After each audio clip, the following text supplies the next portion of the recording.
And hello and good morning. We are live here on Bowls TV, BOLES.TV. Lovely to be here. Had a rough couple of days. Now let me see this. Test. Oh, there's green. And now we're back to our normal color. I fixed our lights. It doesn't look like it when I do the color test. But they are fixed. They are brighter. We're looking as beautiful as usual. Our command center is set back up. I believe we are now streaming with live audio with our video. Did the first half hour of the show yesterday. No audio. And I didn't even know it. So then we went off and we had to reset everything up because we had updated Windows. And we've updated Windows several times and it's never knocked out our audio before, but yesterday it did. So then we were back sort of with our audio and our lights were wrong and it was just an interesting experience from beginning to end. And as you may know, we have a commercial live stream subscription to Slip.stream. We also have musical subscriptions to Monster Cat Gold and Pretzel Rocks, and they're all supposed to be video on demand, royalty-free, license-free, sometimes yes, sometimes no. It's always supposed to be appropriately fine, and sometimes it is and sometimes it isn't.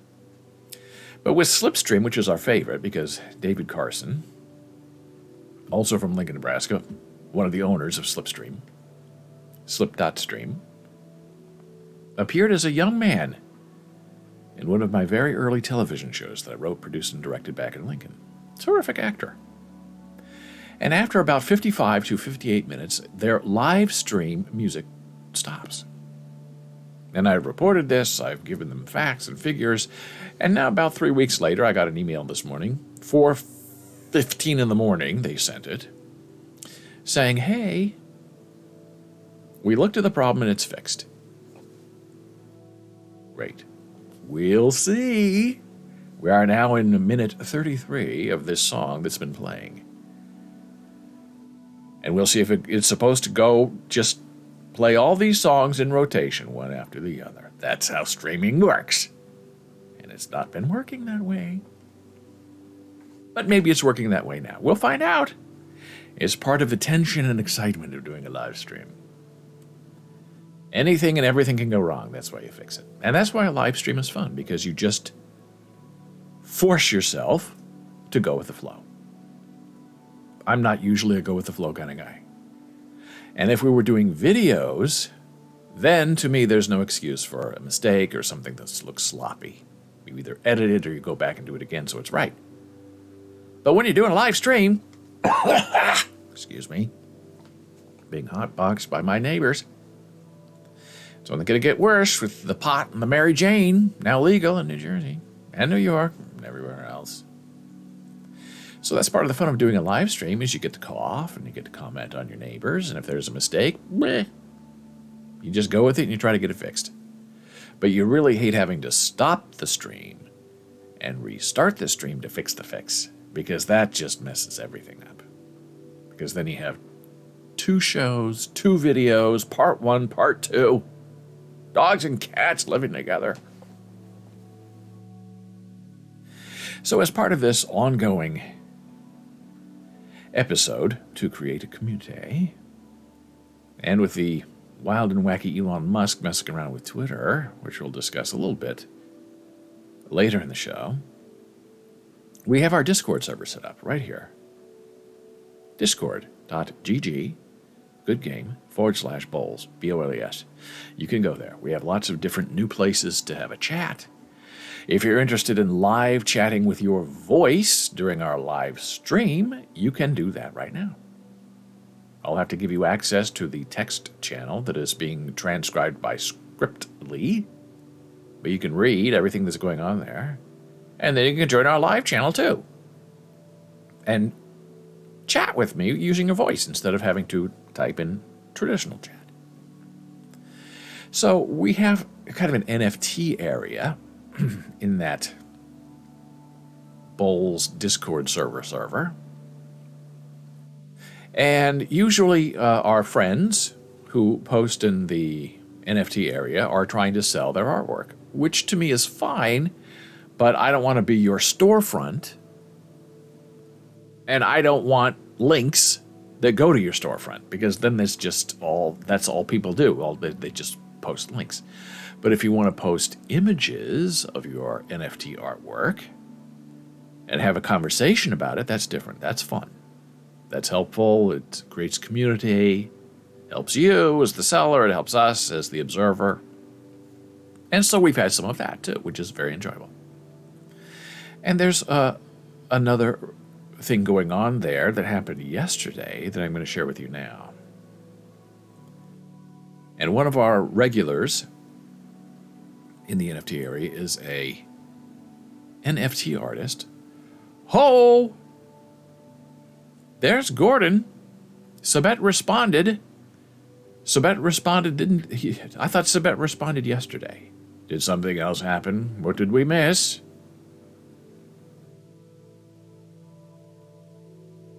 So our friend, it's going to be interesting because I have to move things here so I can see things, and it's not going to be very easy. I'm going to have to keep an eye. Oh, I forgot I wrote back. Oh. And do you have a link for us? Well, I don't know if the link's going to work. Not yet. We're going to have to save that because I'm doing something else with the Discord thing, and it messes up my screen. But you can tell us what Sabet said. What did you ask him, and what did he say? And so on our Discord server, which I'm going to show you in a moment, we have a friend named Sonskel, an NFT artist, and we appreciate him or her. I don't know if it's male or female. And I have invited our friend to come on our live chat, speaking, whatever, talking with us, to have a conversation about his or her artwork. And very shy, says, no. I'm from Brazil, and my main language is Portuguese. So I'm not comfortable having a conversation with you. Here we go with Mr. Gordon.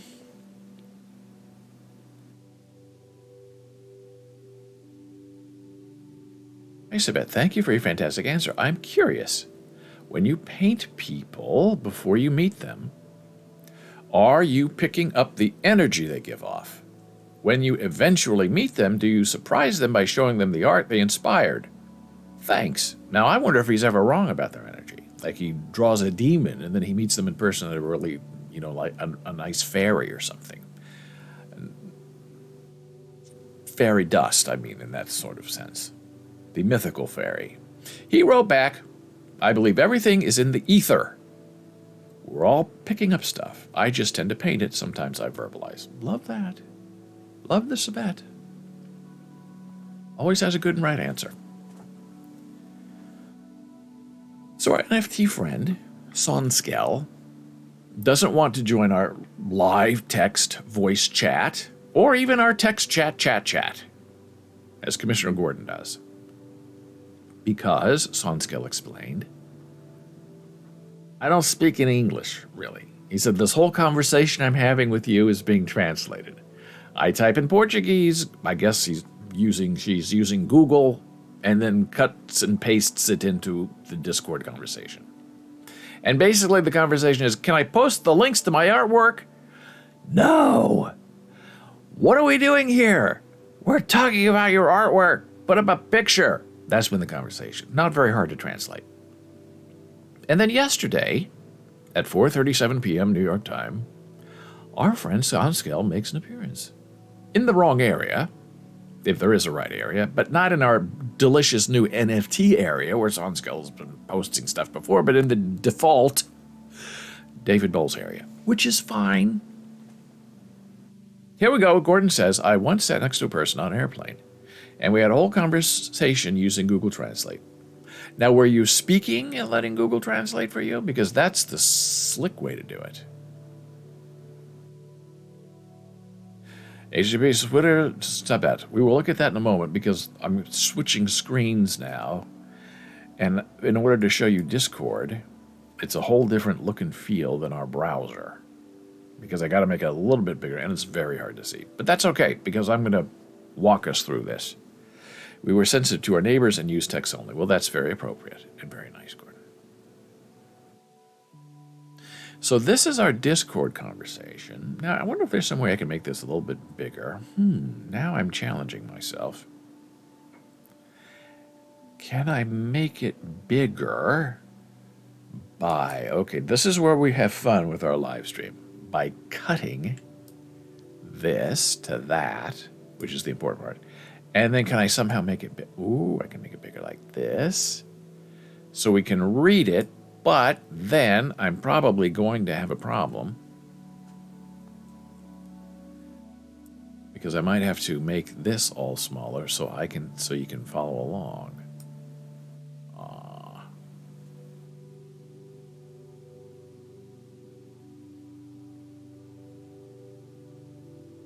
What am I doing? What have I done? Where do we go from here? Yes, yes. Oh, goodness.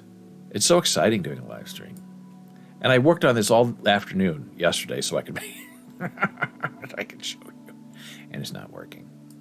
I mean, it's working, but it's not really working. But it's enough. I hope. If not, I'll just fix it. I'll just recut. So, this is what our friend said yesterday, which surprised me because usually the conversation is 2 or 3 words, and this is a big thing.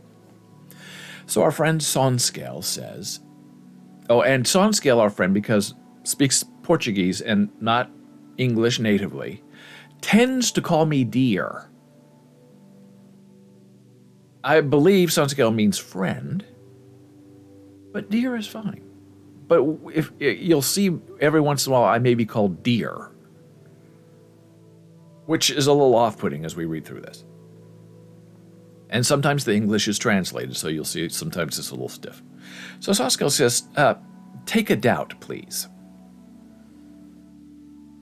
Which confused me, but that's okay because I am easily confused.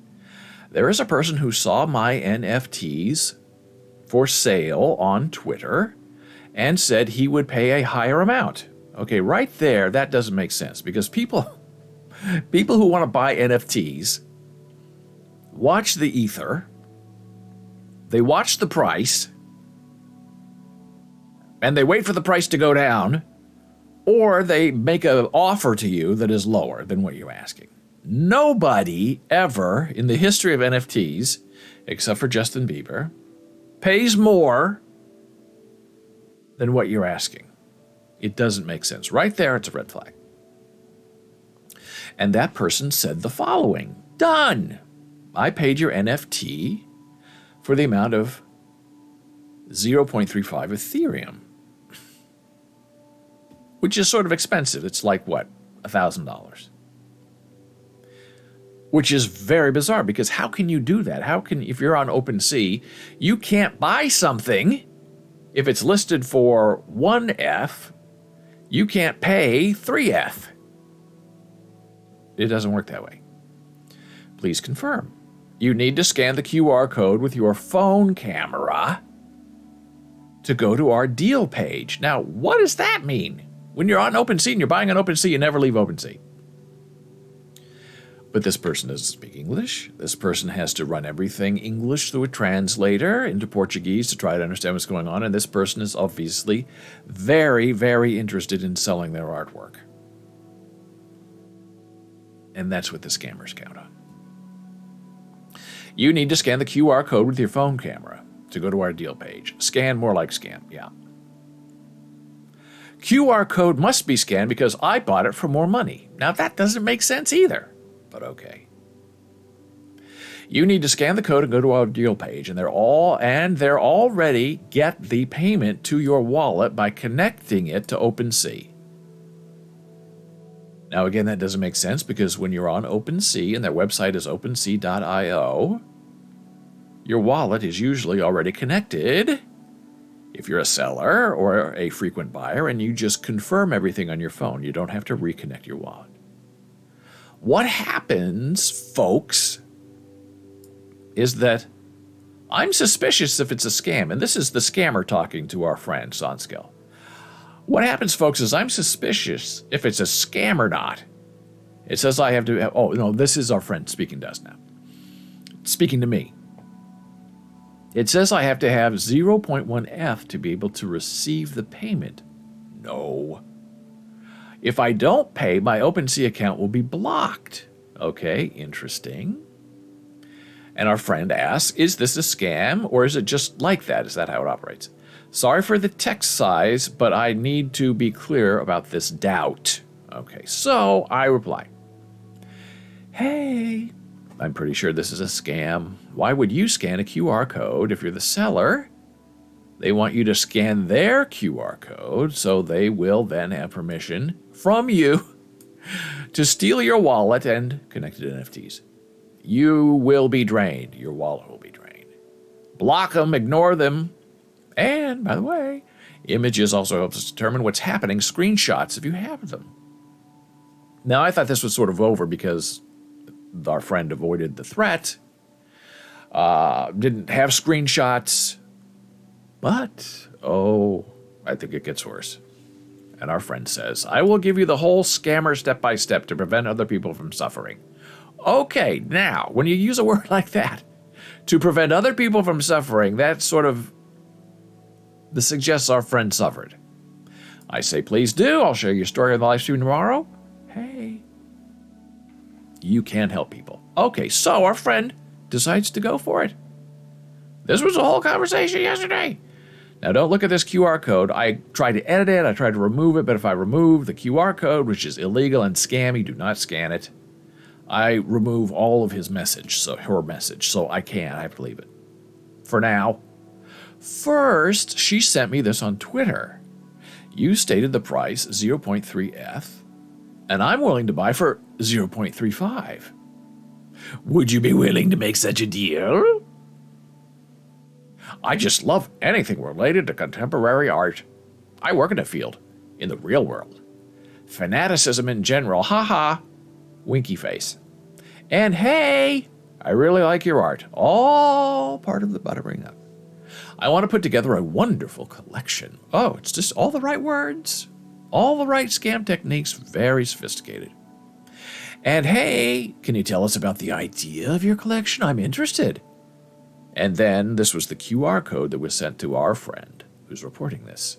Don't scan that code. And then replied like this. Got it. So that means our friend scanned it. Thank you very much. I like everything. Now I will pay your NFT. Please wait. Oh. And these are our bots telling our friend that, no, you've been moved up. And then we get this. Request processed. The OpenSea icon you've offered. Your price, send the QR code to the owner so he can get the funds to his wallet. Signature request, you'll be notified when the owner confirms the transaction. Tap to copy the QR code. Now, this is sophisticated, and it's fake. This is not how OpenSea works. This is not how you purchase an NFT. You don't offer more than the asking price and have the owner of the NFT click on QR codes. But trust has already been built up. I love your stuff. I'm a big fan. I want more of your stuff. I'm going to pay you more than you're worth. And because egos are involved, people tend to believe that. I am suspicious, naturally. Why would you pay me more than my asking price? That doesn't make sense. And then our friend says, I almost fell into the salada. Now that, I don't know what that means. Now I have to check, unless Gordon beats me to it.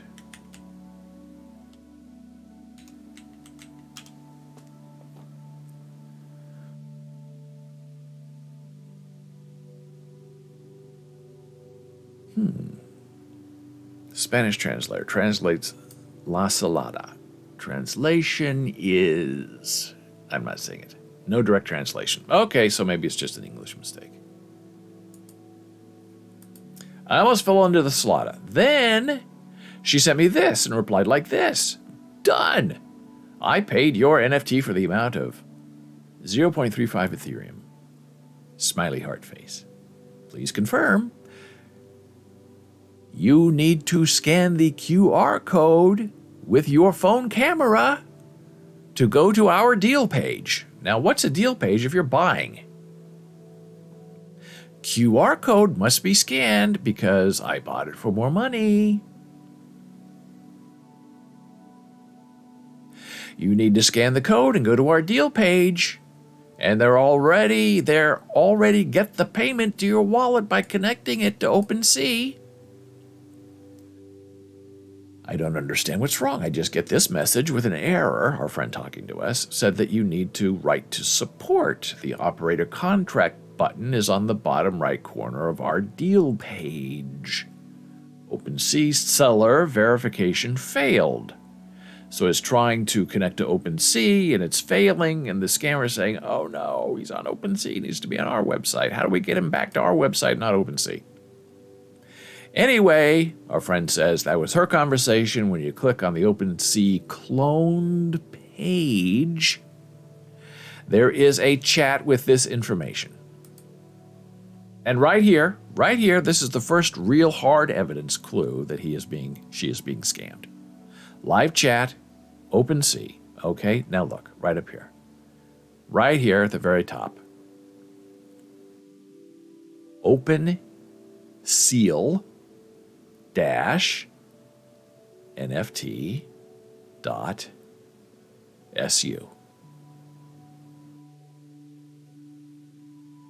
That is the scam website. It's not OpenSea.io. And you can see up here in the corner, camera. Our friend scanned the QR code. This is the message that he gets from the scam site that appears to be OpenSea. Please pay attention. You will not lose your funds. Wallet balance is necessary to confirm a transaction in the Ethereum network, taking into account gas and fees. If you fulfill the condition, your wallet will be credited with buyer's payment and Ethereum on your reserve. Now we're going to take a brief break because we're going to have a forced advertising thing thrown into our face. So I'm going to start the ads, take a break, come back, and finish this because we're not done. It's a fascinating story. Returning in a moment.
And we are back from our break here on Bowls TV, BOLES.TV, Monday through Friday, 9 a.m. Eastern. So we're continuing our sad saga of our friend who, as an NFT artist, got ripped off. And we continue with the ripping. Whoops. So our friend clicked on this link to receive a higher payment than she was asking for. Clicked on a link by scanning a QR code, which is very clever. Although our friend, Artist Dora, a friend of this, live stream, is terrified of QR codes and will not click on anything. And some of them are safe. They're very convenient to click and get paid or get money. But she won't do it. So, 4, if you can fill this condition, your wallet will be credited with buyer's payment plus Ethereum from your reserve, which doesn't make any sense. Ethereum from your reserve? Why? Now, here's where it gets even more interesting. You need to top up your wallet balance to accept the buyer's payment. Otherwise, your buyer's payment will be burned. Now, burning means when you have an NFT and you don't want to sell it, or you don't want it anymore, and it just gets sent to the dead letter office, to quote Bartleby the Scrivener. Oh, and it looks like Slipstream is still playing, and it's a whole new song, so wow, that's a big help. You need to top up your wallet balance to accept your buyer's payment. Otherwise, your buyer's payment will be burned. That just doesn't make any sense. But if you're reading English and you speak Portuguese, maybe you're not quite understanding it all. In the event that you do not confirm the transaction and your buyer loses their money, right? So they're trying to say, if you don't sell this and click on what we tell you to click on, and our fake buyer loses the money that they said they're going to send you even though they're not, you, as the creator, your OpenSea account will be subject to verification. Yeah. Now, verification is a good thing because that means you have a blue check mark. You want to be verified on OpenSea. And you will be disabled from future sales opportunities. Nick, you're dealing with slick people. The jing continues. Hello, dear seller. Here we go with the dear. And that's not from our friend, that's from them. Your wallet balance is 0.00. You need to top out your wallet, seller, because your wallet balance to 0.1 Ethereum. Gordon says, I wonder if it is related to the story of the 2 stamp collectors who sat by a fire. One gave a stamp to his friend after being paid a good amount of money. The one said there were only 2 of these stamps in existence. He tossed one in the fire. Now there's only 1. Ooh, now that's slick. I like that. And the friend should have taken the other one and thrown that in the fire. Now there are none. In order for you to receive payment from your buyer, you will need to top off your wallet balance to the amount of 0.1 Ethereum, which is very, very bizarre. This amount will be reserved, and within 10 minutes, it will be unlocked for you along with the payment of your buyer. Now, usually OpenSea, when you buy something OpenSea, you have it. You click, yes, you confirm on your phone, yes, I want it to go through, boom, done, you have it in 10 seconds. Not 10 minutes. But I'm sure the 10 minutes is important because that's part of the scam getaway. It's going to take him 10 minutes to figure out he's been ripped off. And then they can take down the QR code, they can make everything invalid on their fake website. Refill your wallet to 0.1 Ethereum and try again to collect your buyer's payment. So he was doing this. He clicked on the QR code with his camera, but didn't have any money on his wallet. So they're saying, oh no, we almost had this guy, girl. Now what do we do? Threaten him. Please pay attention! Exclamation point. You will not lose your funds. Wallet balance is necessary to confirm meow, meow, meow, meow, meow. So right there, our friend should have just turned everything off and gone to bed. Please pay attention. You will not lose your funds. Right before you lose everything. And then our friend said to me, my dear Bowles, that this serves as a warning to many people. Hope this helps. So then I say, hey, what a story. Thanks for sharing. So, because I wasn't sure, did they actually steal your money or drain the NFTs in his wallet, or were you able to stop them? And our friend says, I was going to continue, but I found it very strange that I had a balance to pay them when I'm the seller. He's the seller. She's the seller. I think his coup is balanced to confirm the purchase, but in reality, it will steal those balances. I got suspicious. I took doubts in some groups, and everyone told me it's a scam. I came to confirm with you. Understand? It really is a blow, and I almost fell. So then I shared a story that I've shared here before that I'll share with you now, and I won't read this, I'll just tell it to you. We have a friend named Ishita Banerjee. She's a wonderful NFT artist. Soul Curry Art is her Twitter name. And her stuff goes for a minimum 1 Ethereum. So we're talking $3,000 just to buy something of hers. And she sells a lot, and she's very abstract, and she's very good friends with Gabe Weiss and Sabet. Sabet is one of her mentors. And she lives in Canada, which I mention because, like Midwestern people, Canadians tend to be very trusting and very friendly and super helpful. And she is. If you have a question about her artwork, DM her and you will have a long, wonderful conversation with her. She's really terrific. Probably to a fault in some ways. Maybe a little bit too friendly, too trusting. So she was in this big meeting, and around that time, maybe a month ago, 2 months ago, the big NFT to have was, wow, World of Women. And we talked about it before here. And they're just women avatars of all different races, colors, creeds, everything, all kinds of different outfits. And they were nothing, and then Reese Witherspoon got involved and bought one, and then they skyrocketed. And buying one World of Women avatar was around $30,000. And they were all gone, so you were buying on the secondary market.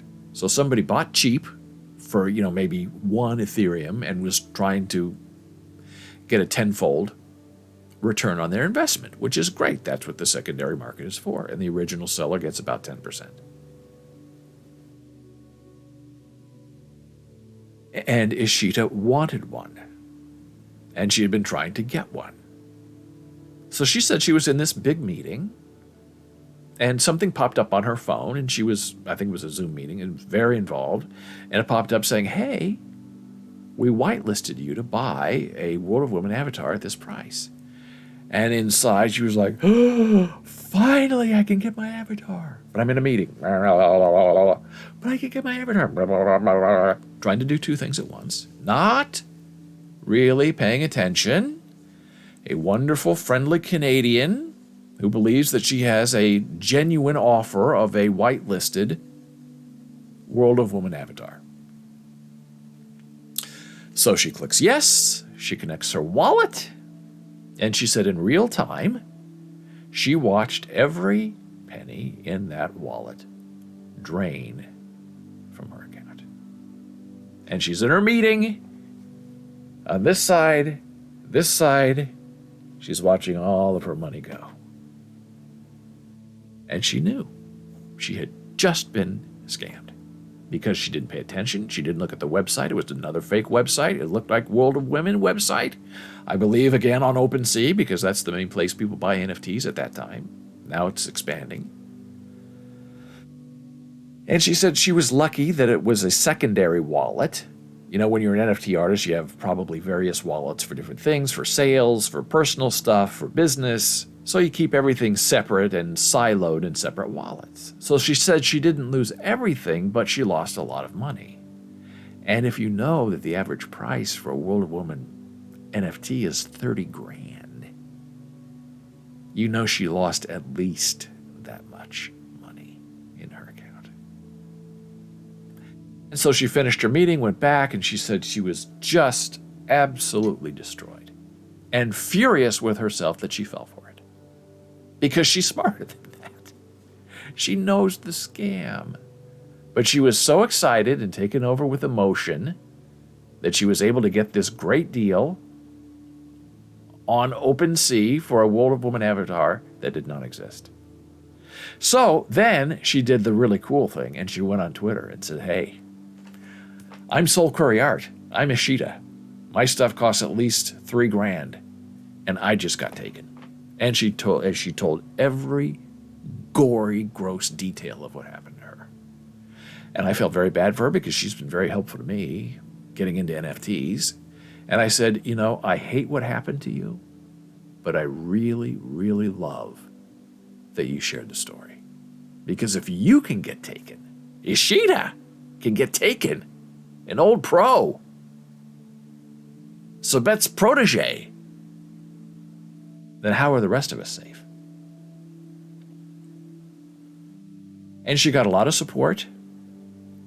And about 2 or 3 days later, and she didn't plan this, somebody went in and swept the floor on her account. And what does that mean? That means you take all of the lowest price artwork, you buy it all, so the floor goes from 1 Ethereum to 3 Ethereum.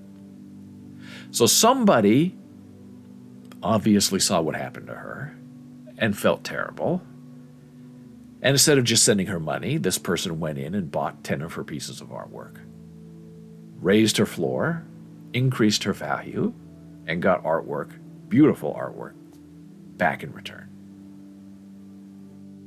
So it worked out for her in some ways, but the embarrassment factor, the humiliation factor was very real, and you really felt for her. So I just told my friend that story yesterday, and our friend replied, thank you for telling me the story, my friend. Now he's using my friend. He used to be dear. Thank you for telling me this story, dear. Sometimes I am sad to know that there are people trying to steal from us. But my faith in God and willpower allows me to move on and believe with great faith that success and victory wait me. It makes me happier. And then I said, I appreciate you sharing your story. It's important for us to know. Perfect, my dear. Thanks for your words. You're going to make it. Exactly, my friend. Thank you for all. Don't be a stranger. Thanks, dear. Fine. And that's our crazy, wild, and very sad NFT story from our very good friend, Sonskill. Now, as I'm talking, I need to go into a different web browser source secretly. I don't think I can do it secretly. I'm going to have to do it in front of you. All right. Because then we have to move from the Discord version to the web browser version, but I want to see where we are and how much time I have. Oh, yeah, we'll do this. So this is kind of sort of related, if I can just get in here. So now we go to our browser view. Hello. And we just saw that, but a bigger size. Now I need to go here and change it to our Chrome browser. But where is it, dear? I found it. Oh, now it didn't take. Sometimes you got to click on a couple of things to make it take. Oh, we don't want that, but we have that. Now we have this. Okay, now it worked. So, hey, we have a new Human Meme podcast episode, and it's a highlight from this live stream.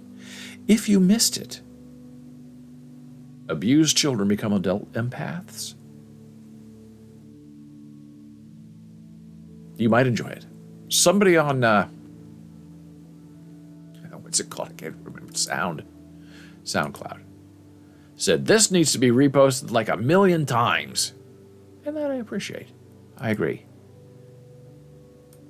Because it's really a horrible thing that happens to some kids. So let me see if we can find Soul Curry Art.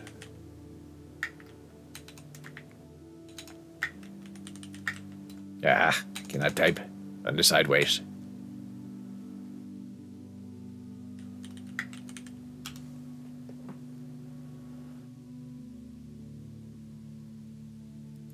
Go to our Instagram page. This is the lovely Ishida's page. And this is her artwork. It's all abstract. It's very interesting and very expensive. And there she is.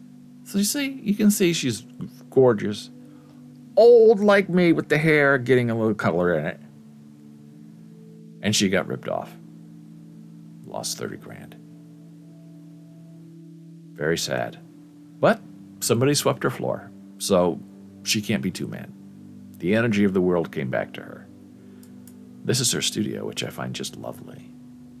See, a lot of these NFT artists like paper and pen, paint. And then they just take a picture or they scan their artwork and they sell it. Which is fine. And some just do it all digitally, which is fine too. This is an all digital one, and you can tell because the lines are very dark and very sharp. Hard to reproduce that like with paint or pencil. So yesterday, I posted something online, and my new old friend, Kelly Moore, it was about a Nebraska thing.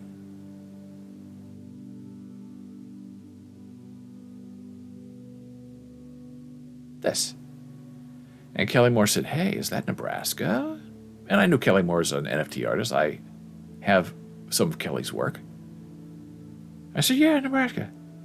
And Kelly Moore said, hey, I'm from Arkansas. And then we talked a little bit in private DM messages. And Kelly was in New York in 1988 to 96. And we arrived in 87 and lived in a whole bunch of places. So we had this whole conversation about New York. And Kelly said, I left, went to Santa Fe because it spit me out. New York spit me out.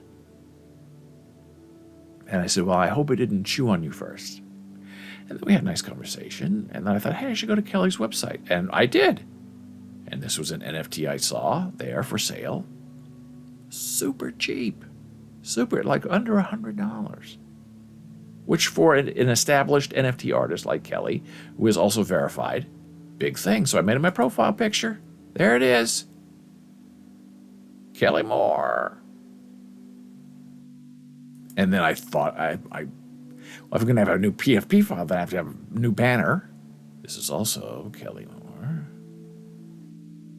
And then went a little crazy and even got this one, which is another Kelly Moore piece on my Facebook page. And by the way, they've changed Facebook if you have a page. Now you interact with everything as your page, where before they wouldn't let you do that. You had to go back and forth. So all of my friends, and I have very few friends, on my Facebook account that I never use, I can no longer now visit them because I'm logged in as my page. Now I can switch back and forth, but they don't make it easy. Very bizarre. So this is art by Kelly Moore. This is Kelly Moore. The blue check, very, very important, especially when buying on OpenSea because you know it's a verified artist. And this is some of Kelly's work. It's very interesting, super affordable. Look at that price of that, 0.035. There are the two. And these are not one of ones, which is fine. They're like one of 20s or 15s, but it's okay. 5 maybe. There's the other one. And so we were discussing, and Kelly said used to live right across from Macy's in the McAlpin. And we talked about it. I said, Kelly, your next thing has to be your New York series. You need to draw, paint, Macy's, the Statue of Liberty, all the icons, but with your twist on it. Kelly currently lives in Santa Fe. When you can see Santa Fe is very strong in these images. From Arkansas to New York City to Santa Fe. It's an interesting circle. Or even a triangle. Very interesting stuff. The Ledger Crow. Super interesting. I like that a lot. That's very interesting looking to me. Very interesting. I like that. Temptation is wild. So check out Kelly. Very interesting hypnotic kinds of art. But I think it's wonderful. And somebody commented yesterday on my new PFP and said, how do they say it? It was very funny phrased. I think also a Brazilian. I think it's easier if I go here. Here. Oh! Rohit said, can it be named Subconscious?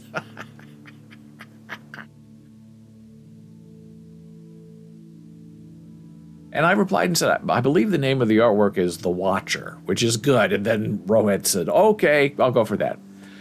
Mr. Gordon says, silly idea. A video of someone farting in a jar, sealing it, made into an NFT, if people will pay for the jar itself. Yeah. I also think for those people who like farts, that they love the idea of having it right there with them.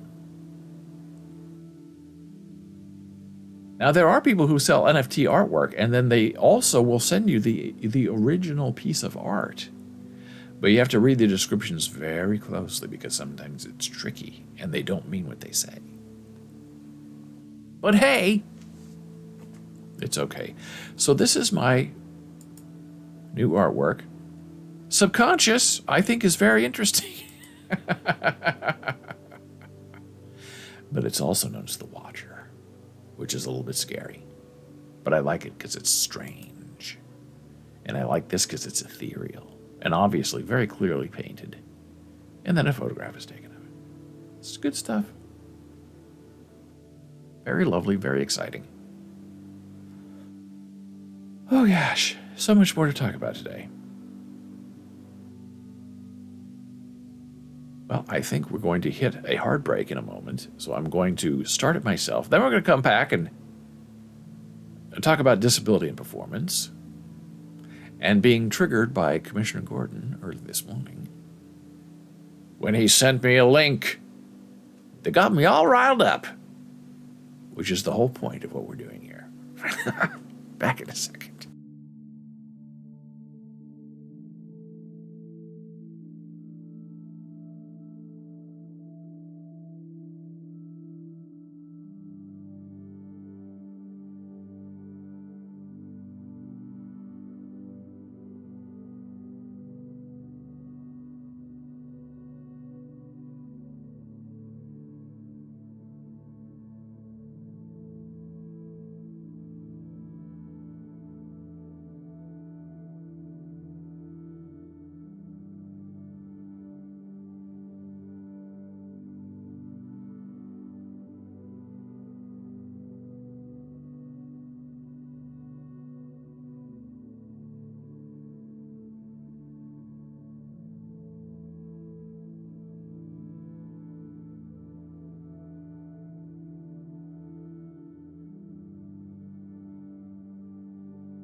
And we're back from break.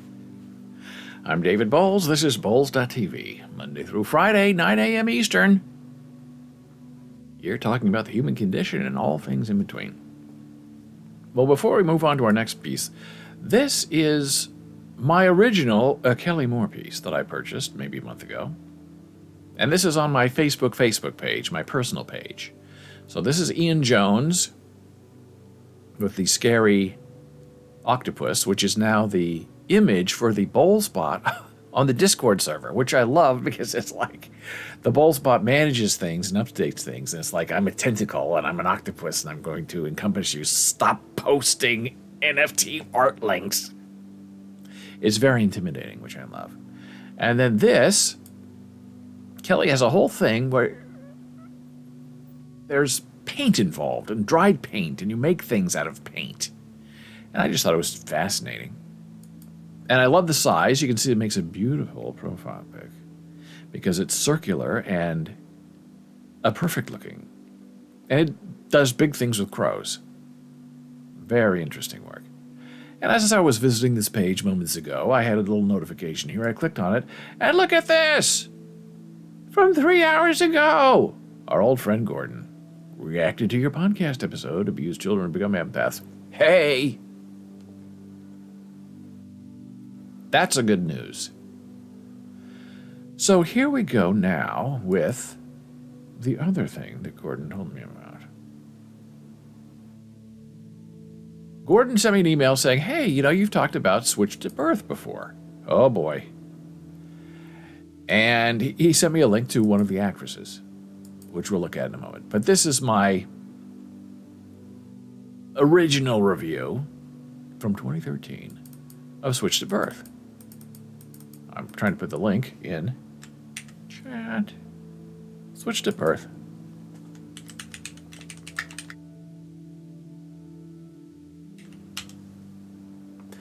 And it was an interesting show based on babies that were switched at birth and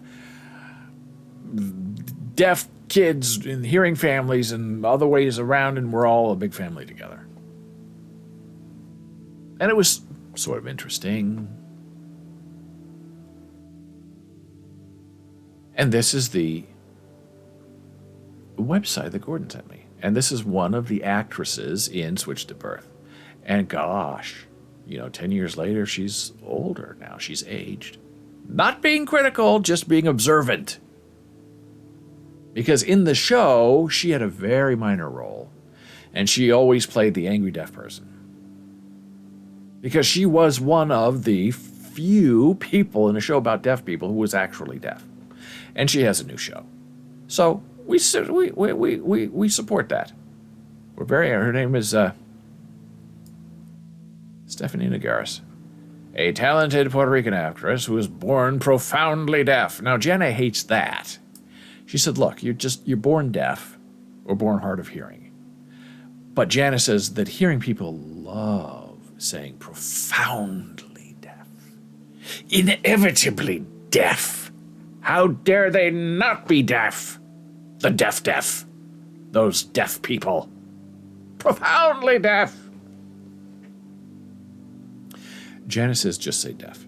So this is a very nice conversational piece about her as a deaf performer. Great. I love what she does. It's a wonderful interview. But it triggered me, and triggered is the nice new woke thing where you get all upset about something. And what are you going to do about it? Well, I'm going to tell you what I'm going to do about it. We're going to get into it. And it doesn't have anything to do with Stephanie. She's very wonderful and completely and totally appropriate. This is the problem. Katie Leclerc. And she's this actress here on the left. She was in Switch to Birth. And this is the other actress on the right. Switch to Birth. Okay. Now. I don't even know when is this from? 2011. Okay. So it's around the time Switch to Birth was going on. Katie Leclerc gives voice to deaf community on Switched. Okay, now, hey.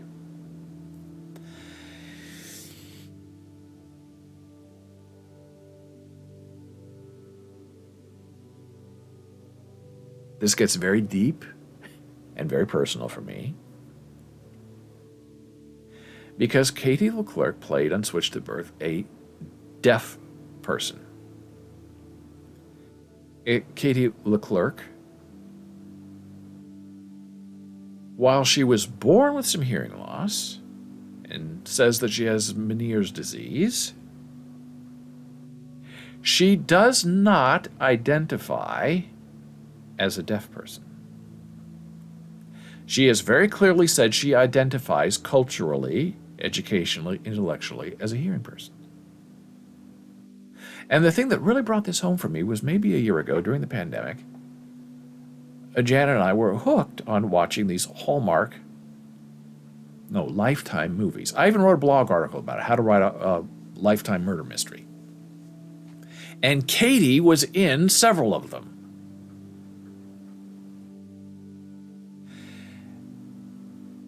And she was a hearing person. She did not have what they call deaf speech or impaired speech. She was just this regular, gorgeous, fun, warm person who was not profoundly deaf. And I asked Jan, I said, she's switched to birth, right? Yeah, switched to birth. But she's not. I thought she was deaf. And Jan said, no, she's not deaf. I said, what? And then I sort of remembered. Right.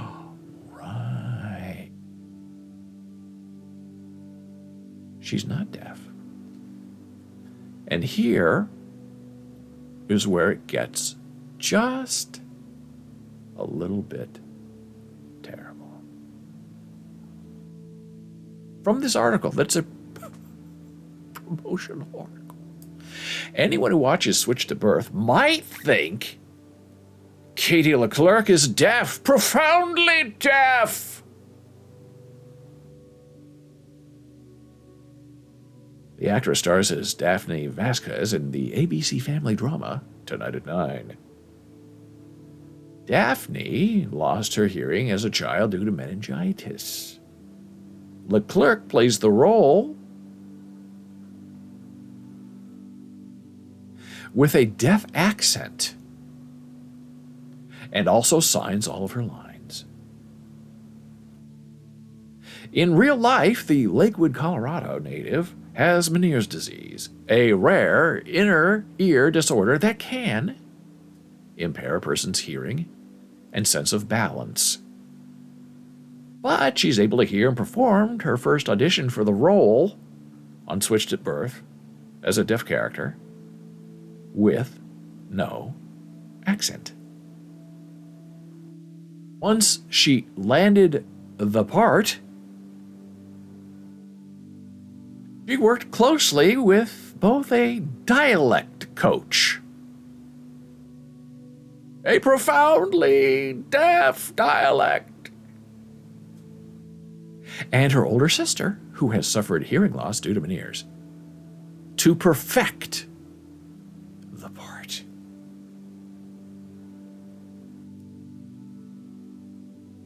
I sat down with the producers early on and we talked about the accent. And we mapped out Daphne's hearing loss and focused on sounds she would be able to say and sounds that she wouldn't, as a profoundly not deaf person. Leclerc told the Herald recently from Los Angeles, I worked on it every single day and made my family and my boyfriend absolutely crazy because I was talking like a deaf person. Deaf viewers have responded positively. That I don't believe. Not for 1 second. I don't believe you. Everyone that I've spoken with has been so happy. I think that comes from a place where this is really the first time they've been represented in a great, general, respectable, awesome sort of way. Well, aren't you special?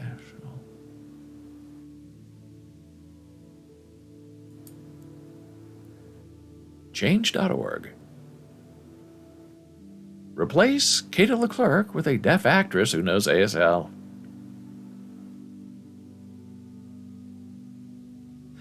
Blackface and yellowface are no longer acceptable. They are tenets of racism America largely pretends we have never engaged in. We now have a new form of racism like this on television. Autism. I've written about it before in bold blogs. Autism in the form of switched at birth. Katie Leclerc, a.k.a. Daphne, for those of you deaf, big D, small deaf people who don't know, I didn't until my friends told me how disgusting and cruel it was and embarrassing, adopts a deaf accent for her role in Switched at Birth. Katie Leclerc is not deaf. She has a hearing loss that fluctuates, but she does not identify as a deaf person. She does not identify as Big D deaf either. She does not identify culturally as a hard of hearing person. Katie/Daphne has an abominable grasp of American Sign Language as a deaf character. There is nothing about Daphne that brings about the verisimilitude of a young, deaf woman. And then it goes on and makes the case for why Katie Leclerc is a big phony. And she is a big phony. And if you do a little bit of research, you're going to find people who say, oh no, she's a great actress. That's what actresses do. They play things they are not. And she has a disease, so she has every right to play that character. Even though she's faking an accent and she's working with speech therapists so she can sound more deaf. And this now brings us into the larger picture, the more in-depth conversation that's really important to have. In the theater, let's say, and television, there has been a long history of non-traditional casting, which I don't always understand because I'm not a very bright person. And yes, the theater is very forward-pressing, and there are a lot of woke people in the theater, and there have been. So this idea of non-traditional casting. So Gordon says, are you maybe giving the new show a chance? I'm not even talking about the new show. Great, I love the new show. So the idea historically of non-traditional casting is, if a script is written by, let's say, white people with white characters, why not non-traditionally cast a black character in that white role? That's the idea of non-traditional casting. That even though something may be written this way historically, you can insert other people into that. Okay, now, intellectually, that makes sense. Logically, it makes sense. Culturally, in context, does it make sense? I would say, let's say, The Iceman Cometh by Eugene O'Neill. Story of a white immigrant Irish family. Now, there are those purveyors who would say, oh no, you can cast The Iceman Cometh with non-traditional character actors. Asian, black, put a woman in for a man. Okay, you can. And it will be different, it will be interesting. But is that the realm of the show? Are you being honest and truthful to the character of the show? Now, Samuel Beckett defended his work very stringently. There were people who wanted to take Waiting for Godot and set it in a subway with homeless people. And he said, no, that's not my show. You can't do it. And he denied their production. Later, people say, well, when he dies and his brother dies, we're going to be able to do these shows however we want, and we can cast whomever we want. Okay. Now, the people who say, let's say, Iceman Cometh, replacing Irish characters, the traditional Irish family, with other people of different cultures and different races and skin color, that's fine.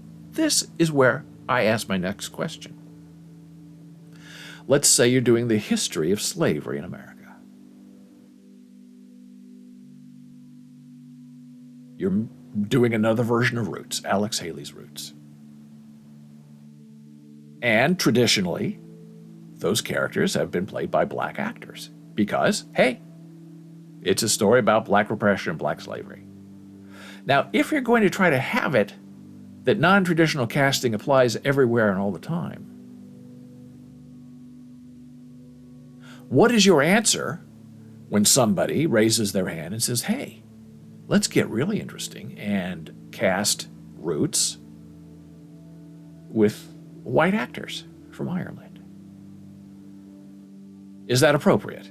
Does that tell the story in context? Now, certainly you can do it. You can be interesting. It's an interesting take on something. But is that appropriate? Well, it's non-traditional casting. Well, you could do white slaves. You could do Asians and the slavery and the internment camps of World War II. You can do all of that and justify it in some woke, forward-thinking way. But is it being truthful to the original context of what, let's say, Alex Haley wrote in Roots? When he wrote Roots, the history of slavery in America, did he mean for white Irish people to come in and play those roles? I say probably not. And I would say that black actors would say white people have taken our roles for years. It's our turn now, which I understand. But if you support non-traditional casting, where are you drawing your lines between what's acceptable as replacement casting and what is not acceptable as replacement casting? Gordon says it's kind of like how some people protested The Little Mermaid being portrayed by anyone other than a young woman with A4 paper skin tone and lobster red hair is unacceptable. Very interesting. And the idea now in New York and with the Dramatists Guild is if you happen to be a white male, you are supposed to include in your contracts that people of color who work on your show needed to be included in your show in some sort of ratio. Now that is inclusion. It makes sense. It should be voluntary. I don't know if it should be mandated and required. But that's how things start happening. You integrate the army by demanding and requiring that people of certain races get promoted in certain times. But it makes it hard to defend that universally when you make exceptions to some rules and you deny other people other rules. So now we circle back to the question is, disabled people in television and on shows, do they need to be played by disabled people? Because traditionally they have not. Gordon says, and remember the cursed child controversy on Broadway when the role of Hermione, which people associate with the Harry Potter films, a young white actress, and cast her with a black actress. I do not remember that. But very, very, very interesting. That's what we're talking about. So we had Daniel Day-Lewis, genius actor, playing Christy Brown in My Left Foot. He is not disabled. We had a Stephen Hawking movie played by Redmayne, right? Eddie Redmayne is his name? Not disabled. Traditionally in film and Broadway, The Miracle Worker, Helen Keller, not played by a disabled actress. Now, I admit that having a deaf and blind actress on Broadway or in a movie would be very difficult to make happen, just logistically and in real time. Because communication would be very challenging to make happen. You could certainly do it, but it'll take more time and more money. However, you could have a deaf actress play Helen Keller, sort of deaf, sort of, maybe, hearing impaired, eyesight impaired, maybe, a little bit. How much? I don't know. Is just being deaf enough to play Helen Keller? There are some people who will say no. There are some people, I think, who would like to have a blood test if you were, playing a black actor in a traditional black role. Are you black enough? Or is your skin too light? The paper bag test. Oh, she's not really black. Her parents are white. She's just a little bit black. Is that enough? I don't know. Can you just put in a male to play a female role? And there have been people who say, look, men should not be allowed to write women roles in books because they don't understand women. Now that I've never agreed with, never really understood it, because that shows a lack of thinking and imagination on the part of the author. You're saying that a white male can not write a black woman character because you haven't lived that life. Well, that I don't think works because you're discounting the idea of imagination. But in performance, does it change? Is there a different standard for something that is written and something that is then performed?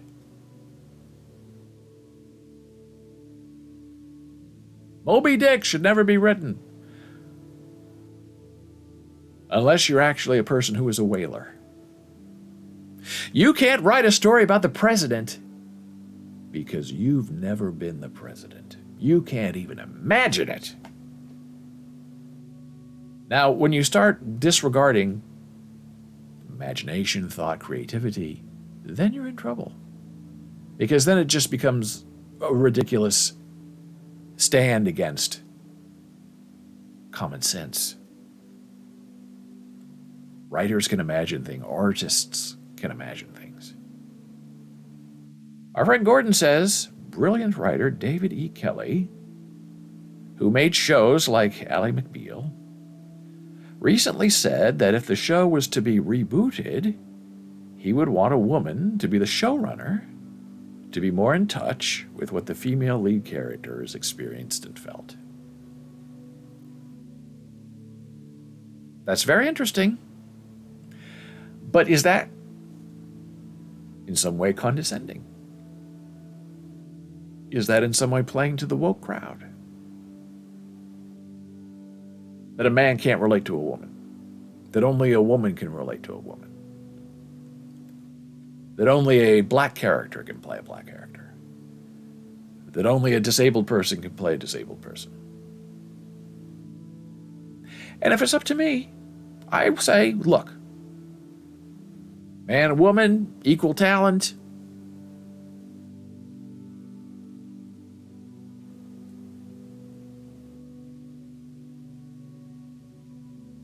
Do the right thing. Let the person who has the least opportunity take over the role, whether you're male or female, or the job.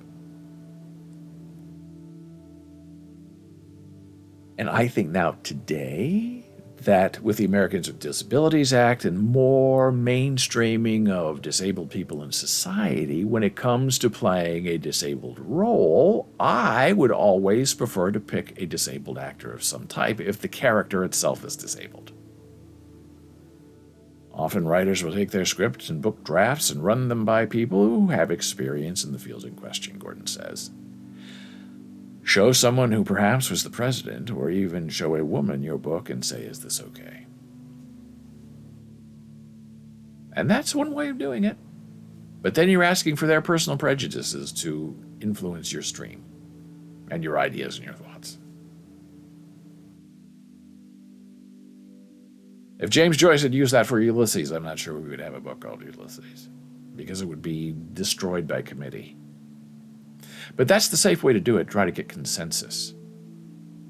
And a couple of months ago in this live stream, there was a study about working in groups, and collaboration is big in the theater, collaboration is big in name only in movies and television. And it was, if you agreed with the group, then you were seen as a positive and interesting person and acceptable. If, however, you offered criticism, even if it was right and constructive criticism, you were seen as being outside the circle of understanding. And your ideas, even if they were good, were not accepted because you were being critical. And I thought that whole thing was funny. Because if you're not being the outsider, giving some feedback that hasn't been thought of before, then what good is being in a group if everyone's just going to agree by default to get along so no one's mad at each other? But that's how things are working now. That's how progress is not being made in the workplace, in the theater, and in entertainment, because people are too worried now about offending other people and getting locked out. So must male roles be played by male people? I don't think there's a hard and fast rule. I guess it depends. Should they just say The Shape of Water? I've talked about that before. That's the actress, the main actress in that, who is, I guess they would say, does not speak. Some people would say mute, does not speak, has her own language. Was played by a able-bodied, able-voiced actress, and she had a history because she's that sort of type, odd-looking, odd-behaving, that mainstream Hollywood thinks is, oh gosh, she'd play a great disabled person. And she sort of made her career playing people who have disabilities, even though she has no disability.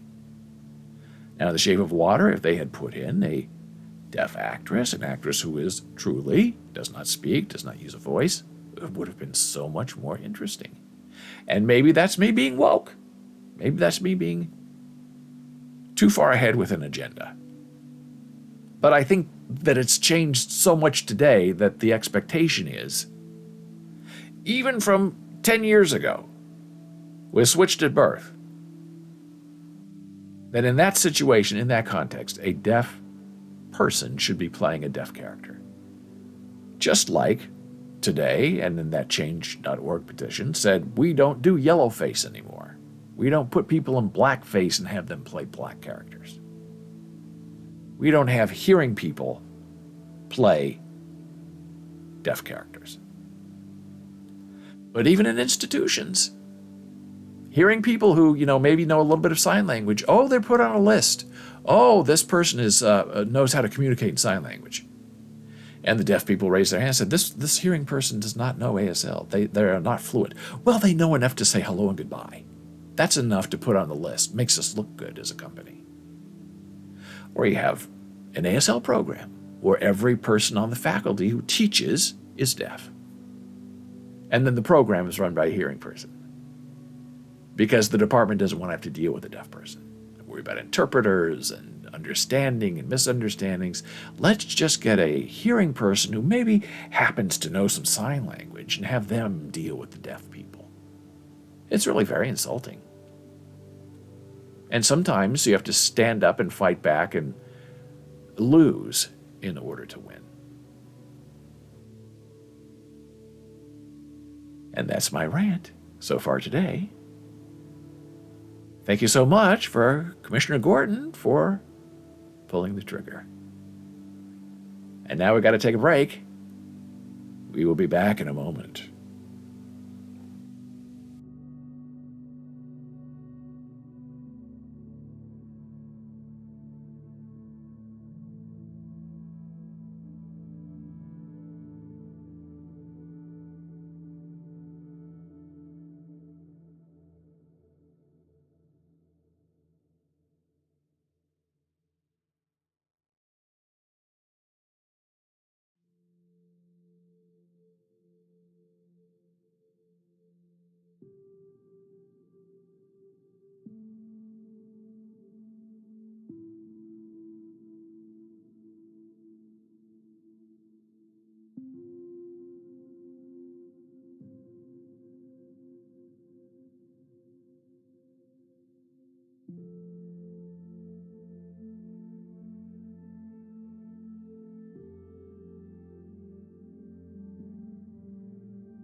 And we're back from break.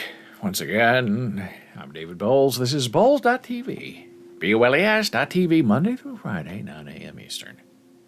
Making your days just a little more impossible. So, before we went to break, Gordon said, I felt inspired by something you said to make something with the free app Canva. And I emailed it to you. Well, I have it. And this is what our friend Commissioner Gordon sent us. The artwork, a whale undersea, someone there. Thanks for agreeing to meet with me. So I'm writing this book, Moby Dick, and I would really love your feedback on how I wrote the whale character. You seem to have good insight on that.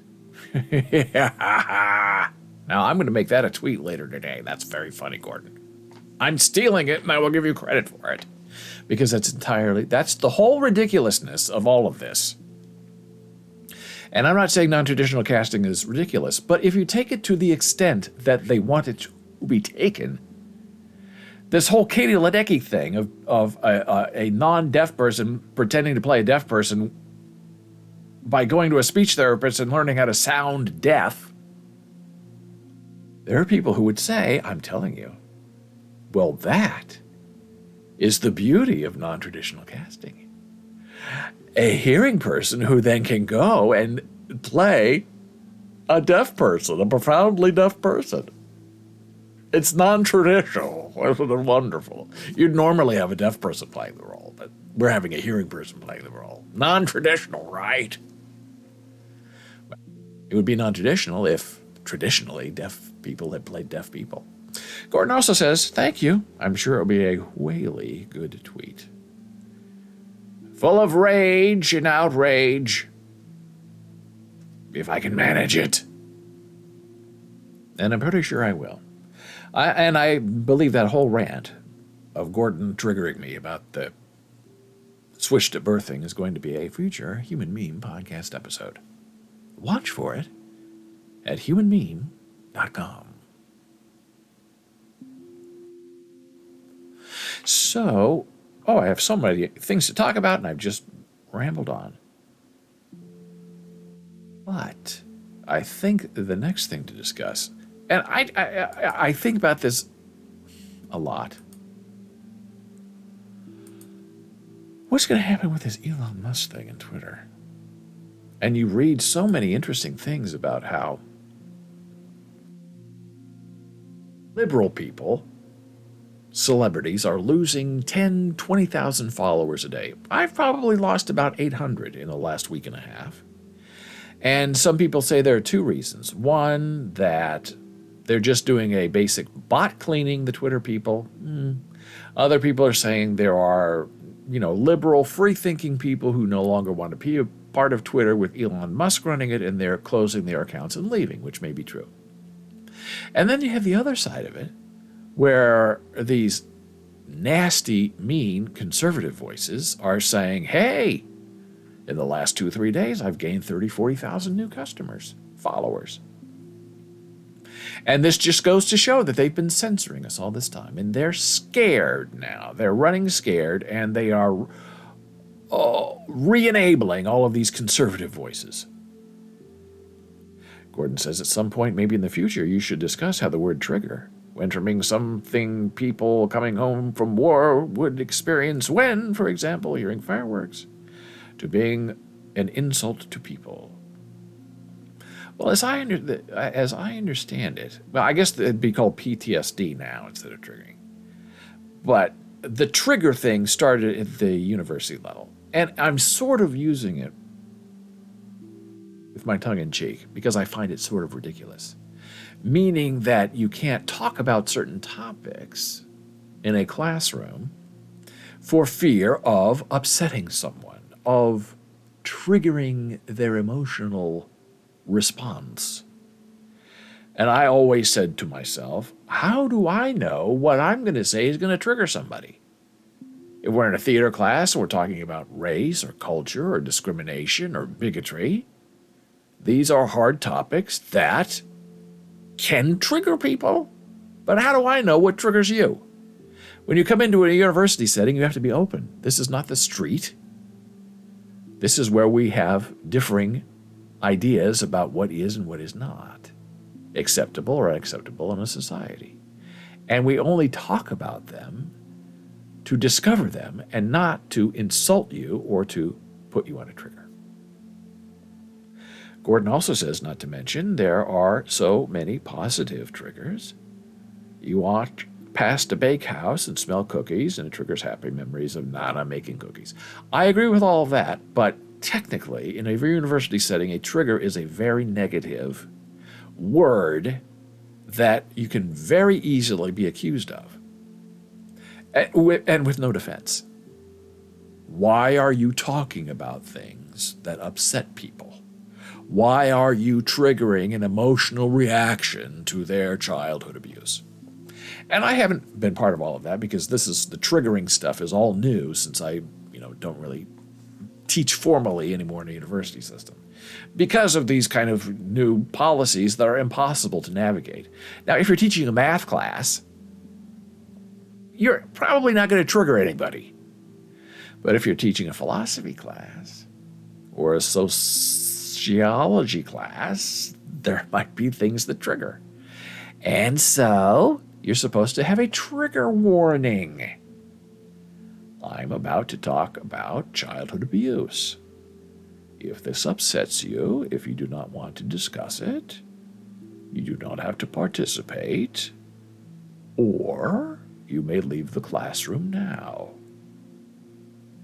And if you fail to warn on a triggering topic, whatever it might be, then you're in trouble. Then the university is upset with you. And it was interesting. There was an article a couple of days ago from some small university where an instructor was calling roll and using Mr. and Mrs., I think, he and she. And one of the students raised their hand and said, I'm binary. I want to be called they. And in many liberal universities, that's it. They want to be called they, it, that's what they're called, period. And that a professor who was very conservative said, I'm not calling you they. You present as male, I'm going to refer to you from now on as Mr. And the student got upset and accused the instructor of discrimination, filed a complaint with the university. The university took the side of the student, reprimanded and condemned the professor. And the professor said, you are infringing on my right of free speech. And filed a counter-complaint and a suit. And the university said, okay, let's go to court.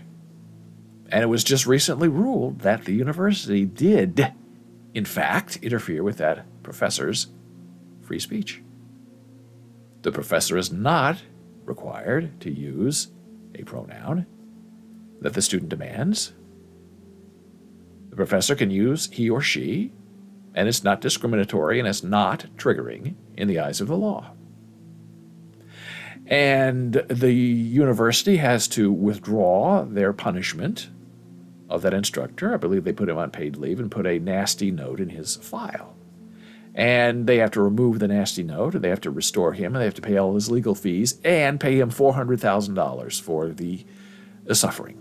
Now that's new, that's different. That's going to set a whole new idea of precedent of what is a trigger, what makes a trigger, and where a student's right to go up against a professor in a classroom begins and ends. Me? You want to be called they, it, what, he, she, whatever you want, it's fine with me. It's not an issue. But for that guy, whatever reason, religious issues, whatever,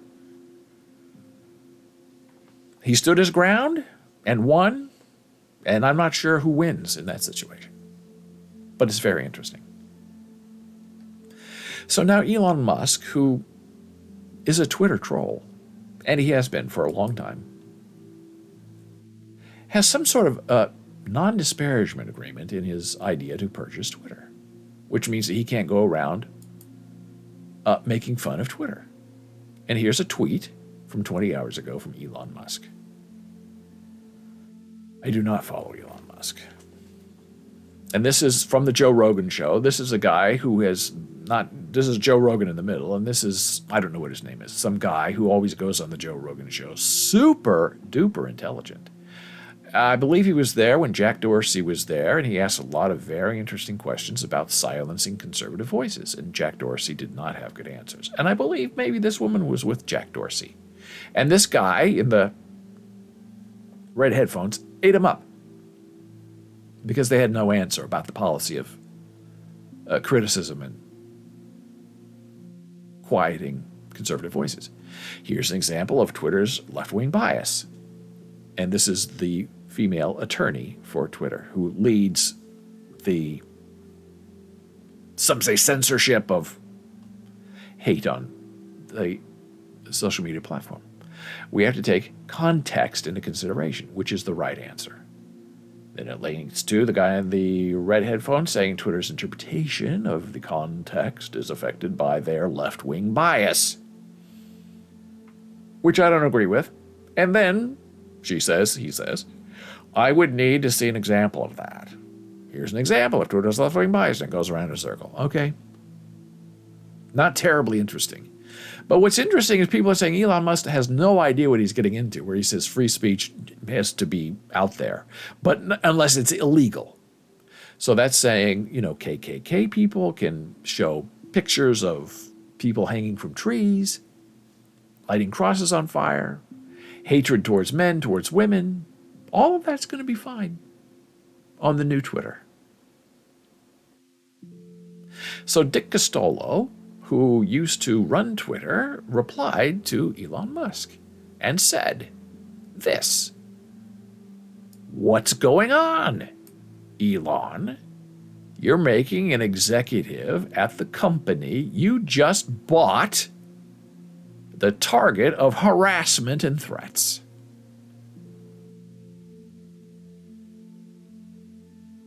And here are the replies. Oh, that's the free speech Musk and most Republicans are keen to allow.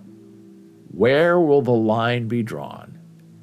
And Elon is going to be playing a very dangerous game. And somebody else said, no, Elon's killing the deal by breaching the sale agreement. And that's what people say. If Twitter goes down in value and if he badmouths it enough, that gives him an out. Saying, well, the value of the company is terrible now. I'm not buying it. I've had my fun.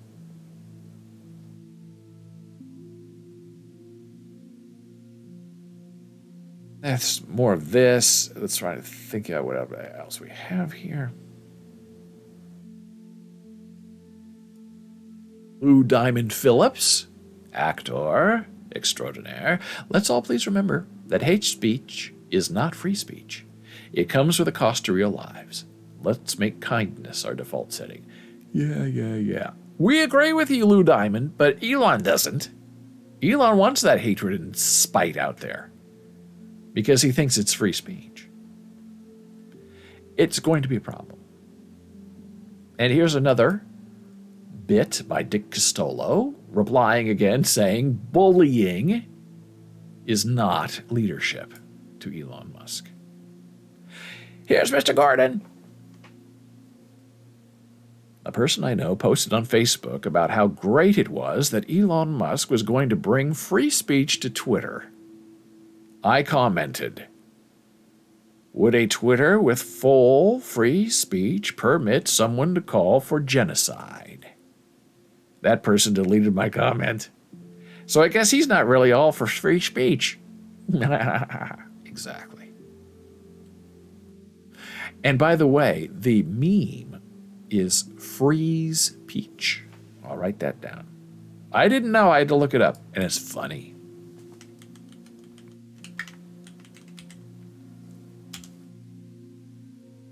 It's a take on free speech, but they call it free speech, which is very, very funny. Sort of along the lines of fish sticks, Kanye and South Park. Bullying is not leadership, neither is destroying the country. What are we talking about? I'm just saying Twitter needs to be politically neutral. He replied to Dick Costello. What do you mean? What are you talking about? I'm just saying that's what it is to be politically neutral. Oh boy. That's also his leadership style.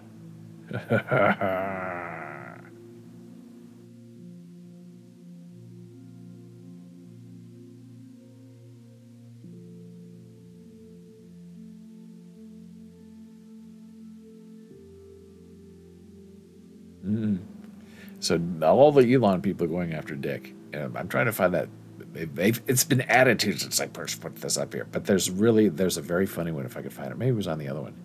Where Elon Musk had blocked the person talking to him. He said, "Oh, is this the free speech you're talking about?" I think maybe it's on this one. It was so funny. And this is just the beginning. I mean, this is going to be blowing up in Elon Musk's face. And I don't think he either knows or cares. And some people say, look, he's from South Africa. He doesn't know the technical meaning of free speech and what it means. You can't hurt people. You're going to get in trouble. All the conservatives can't wait to come back and, get back on Twitter so they can go around bullying people and making fun of them. Well, I can't find what I'm looking for. But it's going to be a fascinating turn and a fascinating take on what happens. Gordon says, if you're familiar with the characters from the Mario games, here's Peach. Bum, bum, bum. Let me see if this will fire up. Oh. Now, I think this is very cute, but maybe it's not. Maybe I'm being inappropriate. I don't know. There's a Peach. Very cute.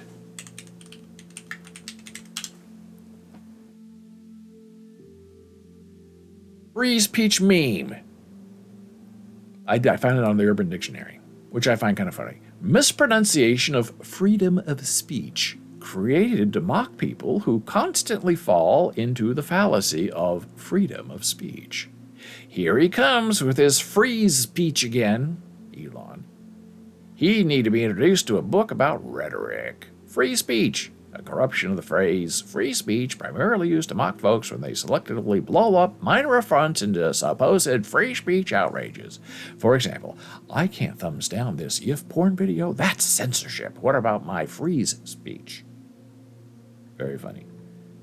And when I was starting out and we had a lot of commenters on our blogs, people would post inappropriate, nasty things, and I would just remove them. And they would say, you're censoring me. Freedom of speech. Who are you to decide? And I would just ignore them because they're trolls. And trolls get ignored. And the trolls would say, well, you're triggering me. And I can say right back to them, well, you're triggering me. And I guess we'll both be triggered. I hate the term trigger. I think it's ridiculous. You can't be triggered by everything you see and hear. Because people aren't smart enough to do that. You have to be able to cope with things that go in the world, things that you don't like and things that happen to be going around with you without your consent. It's okay. Everything will be fine. As long as you remain calm and focused and on target. Don't let people trigger you. Which leads me back to my famous favorite trigger of all. And I've discussed this before. The old saying, people will never forget how you made them feel. Now, right there, I'm triggered. Because why are you making me responsible for your feelings? I'm just telling you what's going on and what's happening. I'm not trying to make you feel anyway. Anyway. You are making yourself feel something. I'm not trying to hurt your feelings. I'm not trying to insult you. If you are getting hurt and insulted, and you're never going to forget that's how you made yourself feel, it doesn't have anything to do with me. I don't control your emotions or your feelings. But that's the new wave today. Oh, you made me feel this way. I'm not forgetting it. You looked at me funny. You triggered me. I now have PTSD every time I think of you. And it's your fault. It's a clever switch. How they flipped it. So the responsibility does not belong to the person. The responsibility for feelings and behavior belongs to everyone else. And they're all guilty. Well, it was a wonderful, interesting, wound-up tight show, and I thank you so much for being here. If you'd like to get in touch with me via email, you can email me, david@bowles.tv. You can find me on Twitter @DavidBowles. Super follow as well. On Facebook, new page design. I hope I can still find you. /BOLES. On Instagram, we're Bowles Books. TikTok, Bowles TV. And if you're interested in discovering our Discord server, where we had our wonderful NFT conversation, there you go. That's how you get there. And Gordon says, my mother told me, be a thermostat, not a thermometer. A thermostat is controlled. A thermometer just reads what the temperature is. Oh, I love that. That's a very smart mother. Exactly. And as my friend Steve, who did a lot of computer support in early days when nobody understood how to use a computer, he said his job is to be a pillow. Everyone comes at him with anger and frustration, and his job as the owner of a computer company is to accept all of their hatred as a pillow and give them a soft place to land, and then solve their problem. But they always come at you hard and fast. It's your freaking problem, Steve. I don't know how to run my computer, and I blame you. And the idea of living a good life is to not be too high and don't be too low, just be right here in the middle. But it's difficult. Thermostat, not thermometer.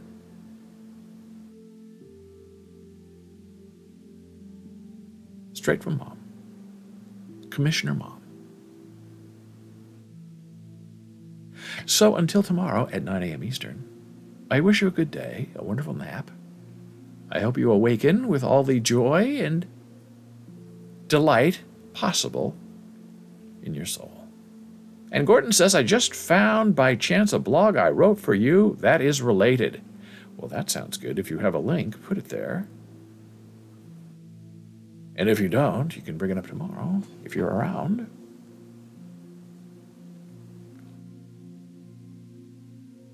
It's always important to remember, and that's one great thing when you've written stuff for the past 20 years and it's all been published on the internet, you can find it. And sometimes people find you. I'll email it to you. Sounds good, Gordon. We will work on that as well. So if you have any thoughts or ideas, find me. You know where to find me. I'm here. We're willing to talk about a lot of different things. And I wish you a wonderful day. And let me know what you're thinking. Otherwise, I'll see you tomorrow.